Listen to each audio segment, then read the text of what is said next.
बारिश में नाव पर बसा गांव। कान दिशा में लेके चला रे बट्टू ही आए, ठहर ठहर सुहानी सी डगर, जरा देखन दे। सुबह सुबह नदी किनारे सरला बर्तन मांजते हुए गीत गा रही थी। बगल में ललिता पटक पटक कर कपड़े धो रही थी। वहीं पास के खेत खलिहानों में किसान धान की रोपाई करते हुए दिखाई दे रहे थे और कुछ खाली खेतों में औरतें सूखे पुल बीन रही थी। बरसात लगने से पहले उन्हें नई मचान जो चढ़ानी है। अरे सीतामढ़ी काकी, जल्दी जल्दी पुले बीन के घर चले जाओ। देखो पश्चिम की तरफ से पूरा आसमान काला कर रखा है। लगता है बड़े जोरों की पीट पीट कर आंधी पानी बरसेगा। अरे सावन भादो का दिन चढ़ रहा है तो बरखा बूंदी अब नहीं बरसेगा तो कब बरसेगा। इंद्र देवता साल भर से सावन भादो में ही तो फुहार बरसाते हैं। अब बारिश के मौसम में ठंड थोड़ी ही ना पड़ेगी। बस काकी, इंद्र देवता ज्यादा मत बरसे, वरना खेतों में आपके बरस धान की फसल की है। थोड़े पानी में ही धान के पौधे की सिंचाई हो जाती है। ज्यादा पानी लग गया ना, अनाज की बालियां फूटने से पहले फसल नष्ट हो जाएगी। ऐसा बोलते हुए गरीब किसान मदन चिंता में पड़ जाता है। तब सीतामढ़ी हिदायत देती है, चिंता मत कर मदन, जितनी फसल तूने जमीन में रोपी है उसका दुगना काट पाएगा। हमारे मटियापुर गांव की माटी में देवी देवताओं का आशीर्वाद है, इसीलिए तो आज तक ना सूखा, ना अकाल और ना ही बाढ़ का कहर पड़ा। हमारे गांव को कभी कुछ नहीं होगा। इतना बोलकर सीतामढ़ी खेत में बीने हुए पुलों का बोझ लेके खेत के डरेर से होते हुए घर चल देती है। नदी के किनारे बसे मटियापुर गांव के निवासी सबके साथ मेल मिलाप से रहते थे। गांव का अधिकतर व्यवसाय किसानी से जुड़ा था। गांव की नदी का दूसरा भाग बाजार से जोड़ता था। गांव का हर एक निवासी नाव के जरिए नदियों को पार करता था। देखते ही देखते मूसलाधार बारिश शुरू हो जाती है। तभी मछुआरा बंसी अपनी झोपड़ी में से जाल उठाकर नदी किनारे बंदी अपनी नाव को खोल के खींचते हुए गहराई में ले जाता है। अच्छा हुआ जो इस वक्त नदी पर कोई नहीं है। जल्दी से जाला डालकर मछली मार लेता हूँ। एक दो मछली भी फंस जाएगी तो काफी है। मुझे अकेले एक पेट के लिए कितना ही चाहिए। एक बार जाला बाहर निकाल कर देखता हूँ, मछलियाँ फंसी भी हैं या मुझ गरीब मछुआरे के नसीब में आज भी नमक पानी पीकर सोना लिखा है। अपने दुर्भाग्यपूर्ण जिंदगी को कोसते हुए मछुआरा जाल नाव में खींचता है। कुछ ही देर में जाल के अंदर इतनी मछलियां फंस चुकी थी कि जाल फटने को हो रहे थे। ये देखकर मछुआरे की खुशी का ठिकाना नहीं होता है। क्या बात है, आज तो जाल में कितनी ज्यादा घोंघा मछली फंसी है। ये तो मेरे पेट भरकर खाने से भी कहीं ज्यादा है। थोड़ी बाजार में बेच दूंगा और थोड़ी अपने खाने के लिए बचा लूंगा। अरे भाग्यवान, जरा जल्दी जल्दी पैर चलाओ। ऐसे जमीन में जमा जमा कर पैर चलाओगे तो नदी पर पहुंचते बरसात छूट जाएगी। मंगरू के बड़बड़ाने पर मंगला कोसने लगती है। मेरे तो करम फूट गए, तुम जैसे धोबी से ब्याह करके सबकी लुगाई घर में बैठकर खाती है, पर तुम्हारे साथ मेरी जिंदगी तो मैल कुचैल के भरे कपड़े पहनने धोने में ही कट जाएगी। बापू ने मटियापुर गांव में क्यों शादी की मेरी। मंगला और मंगरू दोनों बारिश में भीगते हुए गंदे कपड़े धोने के लिए नदी पर आते हैं, जहां वो नदी में मछुआरों को मछली मारते हुए देखकर पिनक जाते हैं। अरे ओ मछुआरे, तेरी मजाल कैसे हुई इस नदी में से मछली मारने की? किससे पूछकर तू अपनी नाव लेकर नदी में उतरा? बेचारा मछुआरा मरता क्या ना करता मंगरू को भड़काते हुए देख सहम जाता है।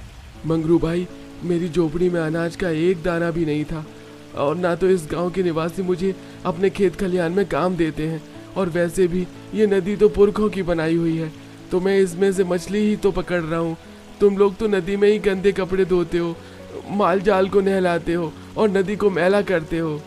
बंसी की बात सुनकर धोबी की बीवी आग में घी डालते हुए कहती है, देख लो जी, ये नीची जात का मलाह हमको साफ सफाई सिखाएगा। बड़ा घमंड है इसको इसकी नदी किनारे वाली झोपड़ी में। अरे तुड़वा देते हैं उसे, फिर देखते हैं कहाँ डेरा जमाता है। बंसी के नदी में मछली पकड़ने के चलते दोनों धोबी धोबिन पूरे गांव में ढिंडोरा पीट देते हैं। मछुआरा जल्दी से अपनी नाव खेव कर दूर किनारे पर लगाकर बांध देता है और झोपड़ी में जाकर आंच जोड़कर अपनी भूख मिटाने के लिए मछली बनाता है। बारिश के थमते पूरा गांव वहां जमा हो जाता है। अरे ओ मल्ला, निकल बाहर। मछुआरे की झोपड़ी से बाहर निकलते सरला ललिता नाक बोझ सिकोड़ लेती हैं। हाय राम राम राम, इस मछुआरे के देह से कितनी बुरी मछली की भास आ रही है। सही कह रही हो ललिता, मेरा तो जी खट्टा हो गया। सरपंच जी, ये मछुआरा अपनी भूख के लिए नदी में मछलियां निकालता है, पर पाप का भागीदारी तो पूरा गांव बन रहा है ना। मैं तो कहती हूँ इसे हमारे मटियापुर गांव से निकाल दीजिए। सरपंच जी, आप मुझ गरीब की झोपड़ी में आइए आइए। सरपंच जी, मैं तो कहता हूँ इसकी नाव को तोड़ डालते हैं, ना रहेगा बांस ना बजेगी बांसुरी। ये अच्छा उपाय है। जब देखो ये मछुआरा अपनी नाव में बैठ के नदी में मटरगश्ती मारता है। जाओ तोड़ डालो इसकी नाव को। अरे नहीं नहीं नहीं नहीं, तुम सब लोग ठहर जाओ। अरे मेरी नाव को मत तोड़ो, मैंने बड़े कठिन जतन से नाव बनाई है। बेचारे मछुआरे के लाख गिड़गिड़ाने पर भी कोई उस पर दया नहीं खाता है, ना ही कोई उसकी नाव तोड़ने में कोई मोह रखता है। देखते ही देखते नाव तोड़कर उसकी झोपड़ी भी उजाड़ दी जाती है। कान खोल के सुन ले माझी, आज के बाद हमारे मटियापुर गांव के दायरे में दिखाई मत देना। बेचारा मछुआरा बिलखते हुए बारिश में मारा मारा फिर रहा था। वहीं गांव के सभी निवासी अपने अपने घरों में भरे अनाज के खेत में से पूरी पुए पकवान बनाकर खा रहे थे। अरे कहाँ रह गई मनोरमा? आलू की कचौड़ी पकौड़ी बन गई तो जल्दी ले आओ, भूख लगी है जोर की। जी बस लाई। गर्मा गर्म आलू की कचौड़ी खाइए। आहा, क्या बढ़िया खुशबू आ रही है। शुद्ध घी में पके पकवानों का स्वाद ही गजब का होता है। सरपंच सुहानी बारिश को देखते हुए चाव लेकर गपागप पकौड़ी खाने लगता है। अरे वाह भाई वाह, क्या करारा आलू चाप बनाया है तुमने भाग्यवान। बस ज्यादा मक्खन मत लगाओ और पकौड़ों से ही पेट मत भर लेना, थोड़ी जगह बचा कर रखना। दूध पुए भी बना रही हूँ। क्या बात है, दूध पुए का नाम सुनकर मेरे मुंह में पानी आ गया। मम्मी, तुमने ये गुड़ के गुलगुले एकदम चाशनी जितने मीठे मीठे बनाए हैं, खाकर मजा आ गया। मेरी मुनिया को गुलगुले इतने अच्छे लगे और खा ले। जहाँ पूरा गांव बारिश में अपने घरों में खा पी कर आनंद कर रहा था, वहीं बंसी भूखे प्यासे भटकते भटकते घने जंगल में पहुंच जाता है, जहाँ बहुत सारे मोटे मोटे तने वाले पेड़ पौधों से, जिसकी जड़ें जमीन में फैली हुई थीं, हर घने पेड़ के नीचे जंगली जीव जंतुओं ने अपने बच्चे के साथ शरण ली हुई थी। कुछ नीलगाय अपने बछड़ों के साथ जंगल में घास चर रही थीं, वहीं गिलहरी बंदर डालों पर कूद रहे थे और पंछी सूखे तिनके चुनकर अपना घोंसला तैयार कर रहे थे। उस इंसानों से भले तो ये बेजुबान माल जाल हैं, कितने मेल जोल से रह रहे हैं, मगर मेरा क्या अपराध था जो मेरी मड़ाई उखाड़ दी, नाव भी तोड़ दी। बंसी अपनी नाव और झोपड़ी के टूटने का गम बर्दाश्त नहीं कर पाता है। इसके बाद बंसी सारा दिन उसी नाव के गम में गुजार देता है। उसके बाद उसे एक भविष्यवाणी होती है। इसके बाद बंसी नाव बनाने की तैयारी में जुट जाता है। सबसे पहले वो जंगल के सबसे मजबूत तने वाले देवदार, शीशम, सागवान के पेड़ों की परख करता है और उन्हीं को कटाई के लिए चुनकर अगले दिन से लकड़ियां काटकर नाव बनाने की शुरुआत करता है। लगभग ऐसे ही 2-4 हफ्ते गुजर जाते हैं। दूसरी तरफ किसानों के देखभाल से सभी के खेत में लगे धान के पौधे बड़े हो जाते हैं। मदन, मेरे तो खेत के धान के पौधे में बालियां लग गई हैं। 1-2 दिन में फूट जाएंगी और कार्तिक लगने से पहले कटाई कर लेंगे। अरे तेरे मुंह में घी शक्कर किशन, भगवान करे हमारी फसल अच्छी हो ताकि हम अपने माटी के मढ़ई वाले मटियापुर गांव में अपने घर पक्के करवा लेंगे। जहां मटियापुर गांव वालों की आंख में नया गांव बसावट करने का सपना सज रहा था, वहीं बरसाती काली काली घटाएं अपने अंदर ढेरों पानी समाकर तेजी से मटियापुर गांव की तरफ छा रहे थे। 1-2 दिन में सबके खेतों में धान की फसल फूटकर लहलहाने लगती है। पिताजी, इस बार तो हमारे खेतों में कितनी बढ़िया बासमती चावल लगे हैं। बेटा, इस बार तो खेत में बहुत अच्छी उपज हुई है। साल 2 साल बढ़िया आराम से बैठकर खाएंगे तो भी अनाज खत्म नहीं होगा। तभी आसमान में जोर से बादल गरजते हैं। बूढ़ा रामू आंख उठाकर गांव की तरफ बढ़ते बादलों को देखता है। अरे देखो, उत्तर दिशा से बादलों का बवंडर आ रहा है। ये तो किसी प्रलय का संकेत है। आज ही कटनी कर लो। अरे कुछ नहीं आएगा रामू काका, हवा चलेगी, बादल उड़ जाएंगे। वैसे भी सूरज डूबने को है, कल तड़के से कटाई में लग जाएंगे। बारिश का भयंकर मौसम देख सब अपने अपने घर चले जाते हैं। वहीं रात में जाने कहां से एक गाभिन दुबली कमजोर गाय उनके खेत में पड़ जाती है और सबके खेत के चावल की फसल को लगभग चर जाती है। अगली सुबह सभी किसान हंसिया लेकर फसल की कटाई करने आते हैं तो गाय को खेत में पड़ा देख लाल पीले हो जाते हैं। हे भगवान, इस गाय ने तो हमारी इतनी महंगी बासमती चावल की फसल खा डाली। अब हम व्यापारी को क्या सौदा करेंगे? इस गाय के चलते हमारी सारी आस खाक हो गई। इस गाय को तो मजा चखा के रहूंगा। गुस्से में भड़क कर किसानों का झुंड गाय को घेरने लगता है। गाय अपने बचाव में सींग मारती है। मदन किशन, जरा संभल कर, मरखा है ससुरी। सरपंच जी, इसको जाने नहीं देंगे। तभी लाठी उठाकर सब गाय को मारते हैं जिससे वो करहाती हुई दलदली खेत में पड़ जाती है। पिताजी, उस गाय को छोड़ दीजिए, देखिए उसे दर्द हो रहा है। हाँ जी, जाने दीजिए, उस गाय को गर्भवती है वो। अब तो फसल खा ली उसने और भगवान की दया से हमारे पास बरसात में पोषण करने लायक तो अनाज है ही ना। सारे किसान कसाईयों की तरह गाय को मार मार के अधमरा कर देते हैं। तभी आसमान से कर भरी बिजली चमकती है और मूसलाधार बारिश में गाय मरे हुए बछिया को जन्म देती है। तभी गाय की आंख से आंसू बहने लगते हैं और एकदम से तेज रोशनी के साथ गाय में उन्हें देवी देवता दिखते हैं। तुम कसाई किसानों ने जरा सी फसल खाने के बदले मेरी बछिया के प्राण ले लिए। ये मेरा श्राप है कि मेरी बछिया की मृत्यु इस गांव के हर एक निवासी के सर पड़ेगा। धरती की सारी उपज नाश हो जाएगी, सबके घर उजड़ जाएंगे और ये गांव बाढ़ का प्रकोप झेलेगा। बहते आंसुओं से गाय अपनी मरी हुई बछिया को जीभ से चाटते हुए ममता जताती है और प्राण त्याग देती है।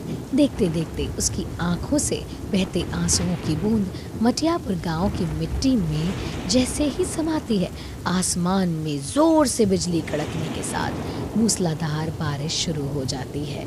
सब लोग अपने अपने घर में चले जाते हैं। लगातार 2-4 दिन तक बारिश नहीं रुकती है।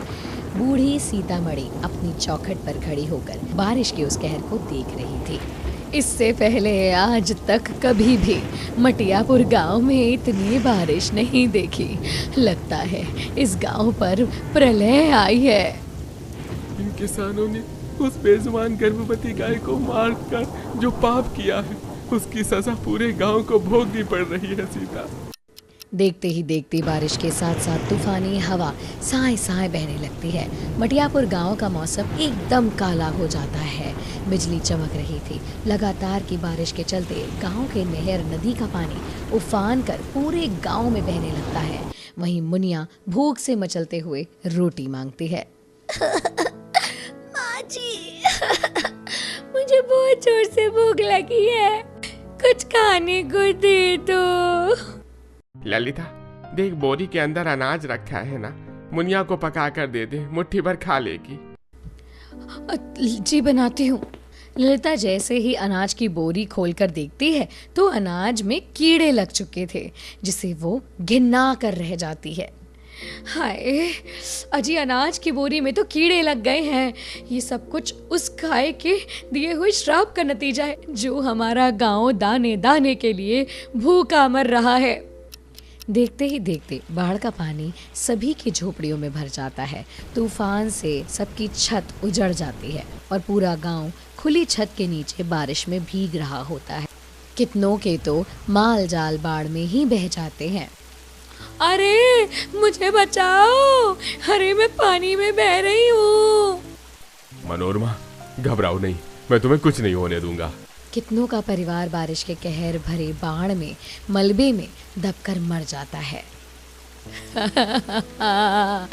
अभी थोड़ी सी उठने की क्षमता करो, घर में पानी भर गया है, दीवार किसी भी टाइम धंसकर गिर जाएगी। सीता, मुझसे नहीं उठा जाएगा। लगता है इस बाढ़ में मेरा दाह संस्कार हो जाएगा। तुम जाओ। देखते देखते मिट्टी की दीवार राम ऊपर गिर जाती है। अपनी आंखों के सामने अपना सुहाग उजड़ता देख सीता को धक्का सा लगता है। हाय हाय, अरे मुझे बीच मझधार में अकेला छोड़कर क्यों चले गए। तभी मदन का परिवार नाव में बैठकर आगे बढ़ता है। काकी, जल्दी से नाव में आ जाओ, गांव बाढ़ में डूब गया। तब सीता नाव में बैठ जाती है। कोई तैरते लकड़ी के तख्त पर तो कोई ठेले पर अपने परिवार को लेकर गांव खाली करके जाते हैं। बाढ़ का पानी हिलोरी मारते हुए सबको नदी के पास ले जाता है, जहां बाढ़ का पानी विकराल रूप लिए हुए था। हम में से कोई नहीं बचेगा। जिस तरह हमारा गांव बारिश और बाढ़ में उजड़ गया है, हमारे भी प्राण नाश हो जाएंगे। इतने में बंसी अपनी नाव बनाकर गांव वालों की मदद के लिए आ जाता है, जो कि साधारण नाव से विशाल और बड़ी थी और ऊपर चढ़ने के लिए लकड़ी की सीढ़ी भी बनी थी। सब लोग जल्दी से नाव के अंदर चढ़ जाइए, जल्दी कीजिए। इतनी विशाल नाव इस मल्लाह ने कहाँ से बनाई होगी? किशन के पूछने पर बंसी उसे विशाल नाव का पूरा सच बताता है।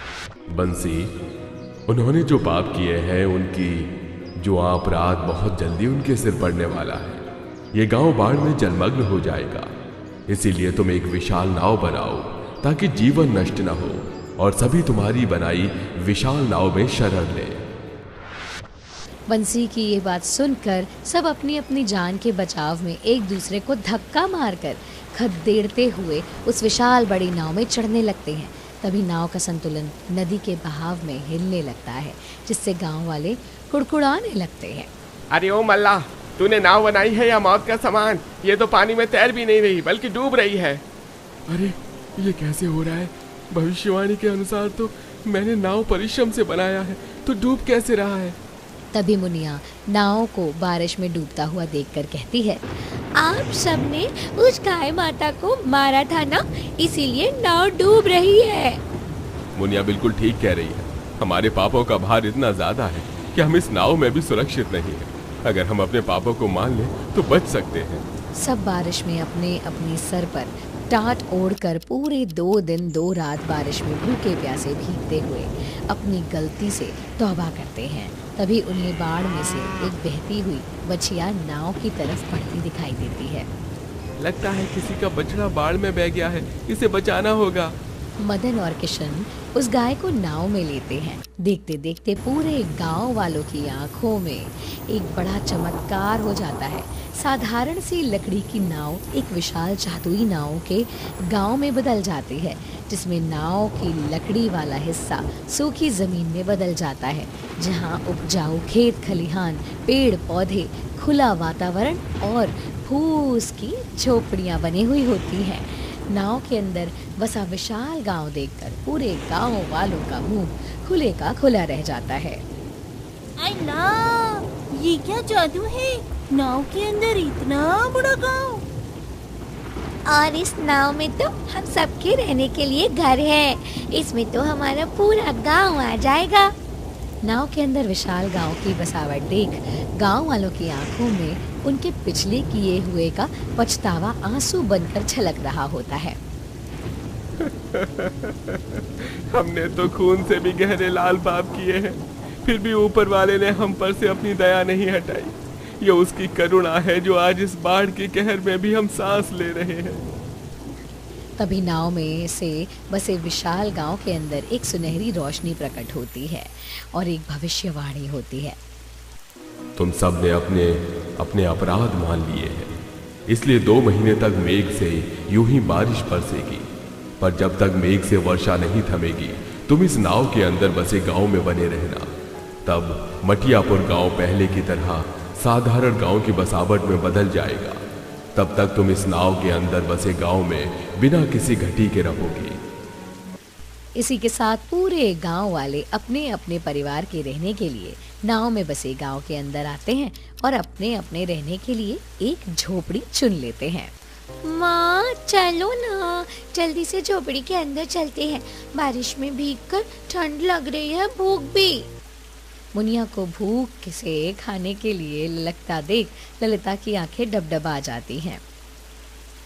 बिटिया, इस गांव के अंदर बसे गांव में अन्य का एक दाना भी नहीं उपजा है, तो खाने को कहाँ से कुछ मिलेगा।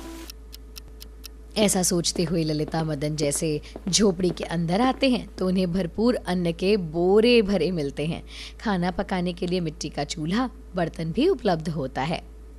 मामा देखो, झोपड़ी के अंदर तो खाना बनाने के लिए चूल्हा भी लगा है और बर्तन भी है। जल्दी से मेरे लिए गर्मा गर्म खाना बना दो। हाँ ललिता, जल्दी से कुछ पका दो, खाने को कुछ नहीं खाया। जी बनाती हूँ। तब ललिता चूल्हा जोड़कर खाना बनाना शुरू कर देती है और कुछ ही देर में गर्मा गर्म खाना बनाकर परोसती है। कई दिन रात भूखे रहने के बाद पूरा गांव खाकर तृप्त हो जाता है। सरला, इस नाव में बसे गांव के खान पान में गजब का स्वाद और जायका है। पेट भर गया लेकिन मन नहीं भर रहा। हाँ जी, और कितना शुद्ध हवा ब्यार हम बह रही है। अगर आज इस नाव में बसे गांव में हमें शरण नहीं मिलती तो गांव में आई बाढ़ और बारिश तो पूरा गांव निकल जाती। 2-4 दिनों में ही पूरा गांव नाव में बसे गांव के मोहल्ले में रहन सहन में घुल मिल जाता है। जहां वैसे तो झोपड़ी की बसावट थी, लेकिन पीने को शुद्ध पानी था और मन को मोह लेने वाला शुद्ध हवा ब्यार भरा वातावरण था। पूरा परिवार अपने अपने लिए नाव में बसे गांव में भोजन पकाकर पेट भर कर खाता है और जमीनों में खेती बाड़ी भी करता है। वैसे इस नाव में बसे गांव की मिट्टी खेती के लिए इतनी उपजाऊ है कि जुताई की आवश्यकता नहीं है, ऐसे ही बीज लगा देते हैं। हाँ भाई, वैसे भी 2 महीने की बरसातें हैं, तब तक परिवार का पेट पालने के लिए साग पात ही उगा लेते हैं। सभी किसान गांव की जमीनों में बरसाती फसल की कृषि करते हैं। कुछ ही दिनों में खेत में हरी भरी साग पनप जाती है, जिससे पूरा गांव भरपेट खाता है। वहीं दूसरी तरफ लगभग 2 महीने तक मटियापुर गांव में मूसलाधार बारिश होती रहती है। वहीं विशाल नाव के अंदर बसा गांव नदी पर ही तैरता है। नदी में कितनी भी तेज तूफानी लहरें उठें, लेकिन नाव में बसे गांव पर कोई असर नहीं पड़ता है। अंत में बारिश थम जाती है और गांव पहले की तरह ही हो जाता है।